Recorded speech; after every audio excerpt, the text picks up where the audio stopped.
చేసేదాకా only mass అనుకున్నారు. కానీ మిడిల్ క్లాస్కి అందరికీ ఆకర్షించే విధానంగా అన్స్టాపబుల్ షోలో ఎంత సింపుల్గా ఉంటారో అందరికీ పరిచయం అయింది. క్యాన్సర్ హాస్పిటల్ సేవలు గత 15 ఏళ్ళుగా క్యాన్సర్ హాస్పిటల్ సేవలు గత 15 ఏళ్ళుగా అనేక మందికి సేవలు అందజేశాము. బాలకృష్ణ గారు చెప్పినట్టు నేను కూడా ఇప్పుడు ఆ హాస్పిటల్లో ట్రస్టీగా గత 5 సంవత్సరాలుగా చేస్తున్నాను. ఇప్పుడు అక్కడన్నా ఒక వీడియో వచ్చి బాలే నిన్ను కొట్టారా అంటే కొట్టలేదు, అందుకే బాధపడుతున్నాను, కొట్టుంటే అట్లీస్ట్ నన్ను ముట్టుకుంటారు అనుకుంటున్నారు. 2014లో ఏం చేస్తారు, రాజకీయం ఓడిపోతారంటే హిందూపూర్లో మంచి మెజారిటీతో గెలిచారు. రెండోసారి ఛాన్సే లేదన్నారు, దానికన్నా ఇంకా ఎక్కువ మెజారిటీతో గెలిచారు. ఈసారి మూడోసారి చాలా ప్రయత్నాలు చేశారు, అభ్యర్థులు మార్చారు.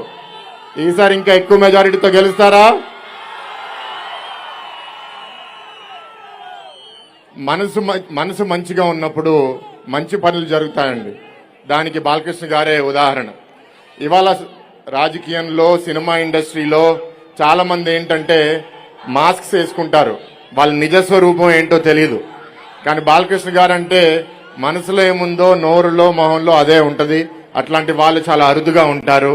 ఇట్లాంటి వాళ్ళు మా అందరికీ ఆదర్శవంతమైన నాయకులు. నా మామగారు అవడం అనేది నా అదృష్టంగా నేను భావిస్తున్నాను. ఇవాళ ఈ ప్రభుత్వం ఏ అన్యాయం చేసిందనేది ఆల్రెడీ గణబాబు గారు, విష్ణురాజు గారు మాట్లాడారు. వాళ్ళు చెప్పినవన్నీ నేను మళ్ళీ రిపీట్ చేయను. కానీ ఇక్కడ చాలా మంది యువకులు కనపడుతున్నారు. మీలో ఎంతమందికి 5 సంవత్సరాల్లో మంచి ఉద్యోగాలు వచ్చినాయి? ఎవరికన్నా వచ్చినాయా? మీలో ఎంతమందికి మంచి ఉద్యోగాలు కావాలో చేతులు ఎత్తండి. మరి ఈ ప్రభుత్వం ఏం చేస్తుంది?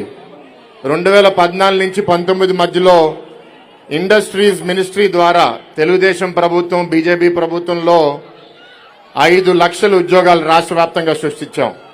ఉట్టి విశాఖపట్నంలో 70,000 ఉద్యోగాలు తీసుకొచ్చాం. ఈ 5 సంవత్సరాల్లో కూడా ఉద్యోగాలు సృష్టించారు. ఏంటో తెలుసా? వాలంటీర్ ఉద్యోగాలు.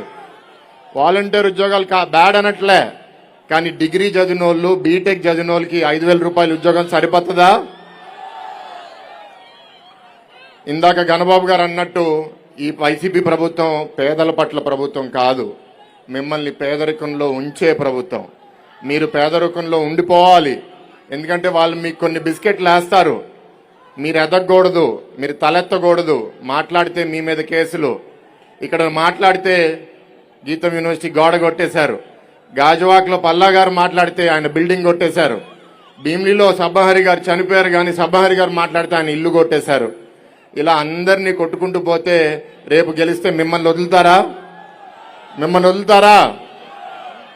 ప్రభుత్వం మార్చుకునే బాధ్యత మనందరి మీద ఉంది. ఇక్కడ ఎలాగైతే మీరు అందరూ ఉత్సాహంగా ఉన్నారో రేపు మీరు అదే ఉత్సాహం ఓటింగ్ బూత్ లో కూడా చూపించవలసిందిగా కోరుతున్నాము.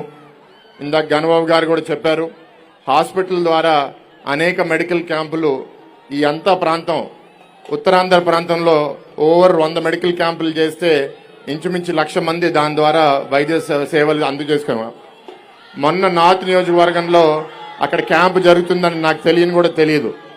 కానీ ఆ క్యాంపు ఎప్పుడు లేని విధంగా ఆయన మీద పోటీ చేసే అభ్యర్థి అనుకుంటా పోలీసులు పంపించి వేధించి ఆ క్యాంప్ ఆపిచ్చాడు. అంటే పేదవాళ్ళకి ఉచితంగా వైద్య సేవలు అందజేయడం కూడా వాళ్ళు తట్టుకోలేకపోతున్నారు. దాని తర్వాత మళ్ళీ కొన్ని రోజుల తర్వాత వైద్య శిబిరాలు మళ్ళీ స్టార్ట్ చేయడం జరిగింది. ఇలా చాలా ఆలోచనలు ఉన్నాయండి.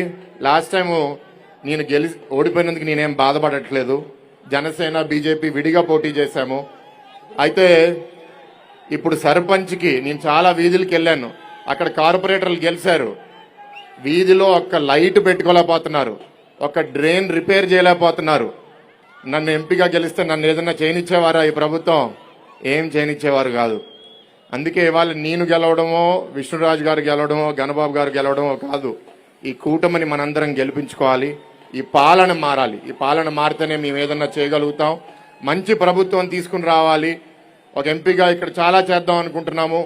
విశాఖ స్టీల్ ప్లాంట్ ప్రైవేటీకరణ, రైల్వే జోన్ ఎస్టాబ్లిష్మెంట్, ఉద్యోగాల కల్పన, శాంతి భద్రతలు, మీ అందరూ మీ ఆస్తులు, మీ కుటుంబాలకి గంజాయి సమస్యల నుంచి పరిరక్షించుకోవడం, ఎన్ని పోర్టు కాలుష్యం అవనివ్వండి, ఇప్పుడు వాటర్ సమస్యలు చాలా మంది దగ్గర ఉన్నాయి. ఇవన్నిటి మీద దృష్టి పెట్టలేదు.